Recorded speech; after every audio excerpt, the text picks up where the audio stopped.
लगता है हमास के घातक हमलों और इजरायली सैनिकों की मौत से प्रधानमंत्री नेतन्याहू बुरी तरह से बौखला गए हैं। शायद यही वजह है कि नेतन्याहू के आदेश पर सेंट्रल गाजा में ईद के मौके पर हमला किया गया और दावा किया जा रहा है कि इजरायल ने एक के बाद एक 7 मिसाइलों से हमला किया है, जिसके बाद लाशों को गिनना तक मुश्किल हो गया।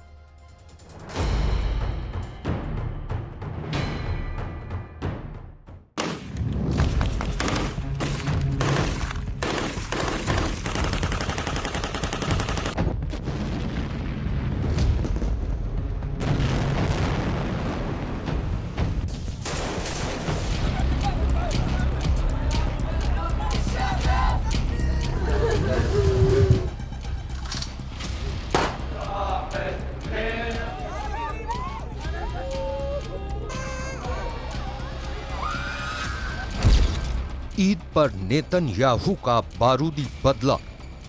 ईद का त्योहार हुए अभी 24 घंटे में नहीं बीते हैं कि इजराइल ने एक के बाद एक सेंट्रल गाजा में इतने ज्यादा भयानक और भीषण हमले किए हैं कि पूरे फिलिस्तीनियों के खानदान धमाकों में उड़ गए हैं। जरा देखिए सेंट्रल गाजा में दर्जनों फिलिस्तीनी मारे जाने के बाद क्या हाल है।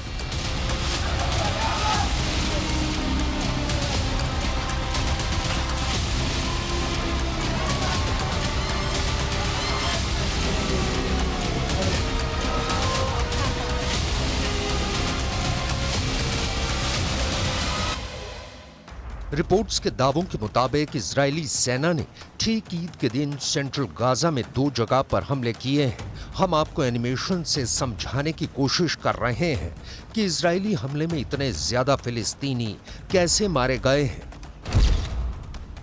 मौके पर मौजूद कई फिलिस्तीनियों ने दावा किया है कि जिस वक्त ईद का त्योहार फिलिस्तीनी मना रहे थे, ठीक उसी वक्त इजरायली सेना ने हमला किया।